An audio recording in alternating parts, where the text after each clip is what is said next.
Ça fait déjà plusieurs semaines qu'Emmanuel Macron prépare son opération inventaire avec un mot d'ordre: vite réhabiliter son bilan avant que d'autres s'en emparent. Un bilan qui a évidemment été percuté par la crise du coronavirus. Alors l'idée, c'est d'occuper le terrain, de lister des mesures, toutes les mesures les unes après les autres, surtout les plus quotidiennes, pour dire aux Français que leur vie n'est plus la même depuis qu'Emmanuel Macron est arrivé au pouvoir.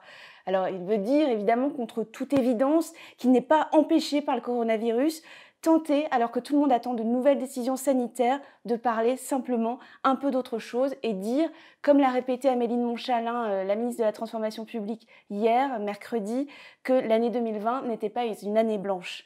Alors, hier, on a eu un séminaire des ministres, un nouveau séminaire des ministres, c'est devenu une tradition à chaque rentrée, et le porte-parole du gouvernement, Gabriel Attal, a commencé son point presse par l'annonce d'une litanie de réformes passées et encore en cours. Je vous cite par exemple le dédoublement des classes de CP et de CE1 dans le réseau prioritaire, la prise en charge des lunettes et des prothèses auditives à 100%, le doublement du congé paternité, le paiement des pensions, l'augmentation du minimum vieillesse, l'augmentation de l'allocation adulte handicapé, la baisse de la taxe d'habitation, la réduction des impôts de production qui sera, elle, dans le plan de relance, des résultats historiques pour l'apprentissage, dit Gabriel Attal. Donc l'idée de dire que le gouvernement a travaillé malgré la crise. Amélie de Montchalin, qui est donc la ministre de la Transformation publique, elle était chargée de mettre en œuvre un baromètre de l'avancée des réformes. Plus question pour le moment de parler, on l'a compris hier, de grandes réformes systémiques, mais de faire de la micropolitique, locale, l'exécution au dernier kilomètre, a répété la ministre, assurer une forme de service après-vente aussi, puisqu'elle va se déplacer. Mais ça montre aussi l'absence de relais macronistes dans les territoires. C'est les ministres qui vont devoir faire le travail. Et l'idée de dire, encore une fois, que 2020 n'a pas été une année perdue.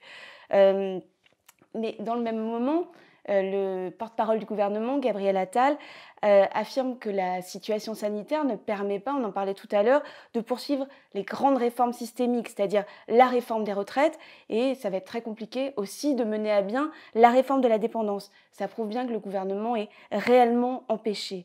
Alors pourquoi cette opération? Emmanuel Macron veut montrer à la fois qu'il a été un vrai réformateur, puisque c'est sa raison d'être en politique, et aussi répondre aux attaques qui se font de plus en plus précises de l'opposition, et pas n'importe quelle opposition. La plus proche de lui à droite, je pense notamment au LR, et avec le président du Sénat, Gérard Larcher, qui a affirmé dans une interview au Journal du Dimanche le week-end dernier qu'au final, peu de choses auront été faites dans ce quinquennat, bloqué dès 2018. Même chose pour Anne Hidalgo, là aussi on est dans l'opposition la plus proche d'Emmanuel Macron, la maire de Paris, qui dit dans une interview aussi ce week-end, depuis 2017, rien n'a changé en mieux. Donc l'idée pour le président de la République, c'est évidemment de répondre à ces critiques dans la perspective de la présidentielle. On est en année pré-présidentielle.